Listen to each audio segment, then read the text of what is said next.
Each one of these stories is 100% true. Number 1. Okay, I have a good one.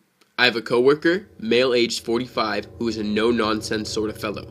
He doesn't hold much with silliness, and he does not believe in ghosts. So he and I both work at a very fancy antiques business. Our boss is a third-generation dealer, and his personal collection rivals with the best in the world.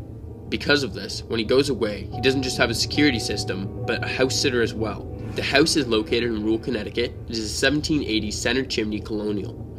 It was originally built by a prominent and wealthy family in this corner estate. The house has a couple dark and ominous, fully sustained stories attached to it. The one that is most relevant to this story, however, relates to a young son of a family who owned the house in the 1820s. During his late teens, he developed a mental illness, and based on the stories surrounding him, one might assume it could have been schizophrenia. Anyway, the family, not knowing what to do with their violent and unpredictable son, locked him in the upstairs bedroom and fed him through a hole that was cut in the wall. The patched hole is still clearly visible, as are the deep gouges in the wood paneling of the room, supposedly the result of his assaults on his surroundings. After a few years, the son managed to hang himself in the room. Last winter, when my coworker was house sitting at night, he came into the shop one morning looking white as a sheet, clearly shaken up and exhausted. He proceeded to relate to me his experiences from the previous evening. He had been sitting downstairs in the keeping room at about 10 p.m. watching TV. He started hearing strange sounds coming from upstairs, movement and shuffling. He turned the TV off so he could listen better. The movements continued for about 30 seconds while he listened. He decided a bat must have gotten into the house, not uncommon in an 18th century building. As he climbed to the back of the staircase to investigate, he distinctly heard a man's laughter coming from the bedroom at the top left of the staircase, the bedroom where the son had been imprisoned and committed suicide. He said that all the hairs on the back of his arms stood up. He described the laugh to be not good and not happy. At this point, he lost all desire to investigate further, scurried back down the stairs, and poured himself a tequila water, which he slowly sipped while listening to the occasional shuffle or bump from the bedroom. He slept downstairs on the couch that night. Surprisingly, he's house sat for my boss since then, and though he's not encountered any further activity, I think he's quite wary of the house now. Number 2.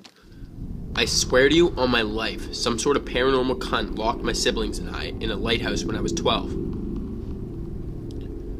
We were vacationing on a rented island in the Muskokas, and like retards, we disobeyed my mom and pop and snuck out with flashlights to go break in and explore the lighthouses we were meant to go see with the adults.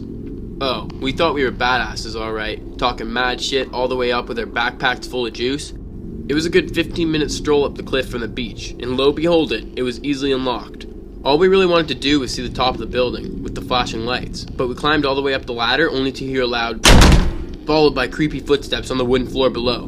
Naturally, my 8-year-old stepsis began bawling her eyes out. We were obviously caught out, so instead of shushing her, my terrified older sister yelled, "Hello?" Nothing. I was frozen. Literally no noise. We were fucking terrified, but we waited for 30 minutes before getting back down because nothing else was heard, only to find the door bolted from the outside, and the little table that was under the window across the room. Okay, I said, maybe it was our imagination the table moved, but the creepiest part, our backpack, gone.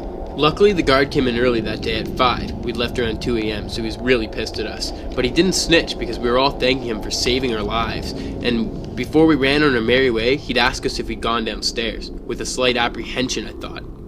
We didn't even know there was a downstairs. We went back later since we begged to go the day before with our grandparents. The bag was never found, and the basement was locked. Ugh. Number 3, the last of the 3 stories. My parents were on their honeymoon to Key West. When they arrived at the hotel to check in, they were told that the room would be non-smoking. With my dad being a smoker, they requested a different room. They got the room switch and went to their room. As they got off the elevator, the smell of fresh paint was overwhelming. Down the hall, there was a painter with all the necessary supplies laid out around him, and he was painting as well. As my parents walked past him, they casually greeted him, and the painter had absolutely no acknowledgement of their presence. When they got to the room, the smell of paint was even worse in there. So bad it wasn't even bearable, so they decided to go to the front desk to change rooms. When they explained the situation, the attendant looked very confused and informed them that there wasn't a scheduled paint job on the floor that day, and agreed to change their room. My parents go back to the room to grab their luggage, and the painter is completely gone, all the supplies cleaned up, and gone within 10 minutes. The smell of the paint was completely gone. At this point, my parents are freaked out, but didn't think much of it, and go to their new room. The next morning, on their way to breakfast, they overhear a tour guide talking to a group.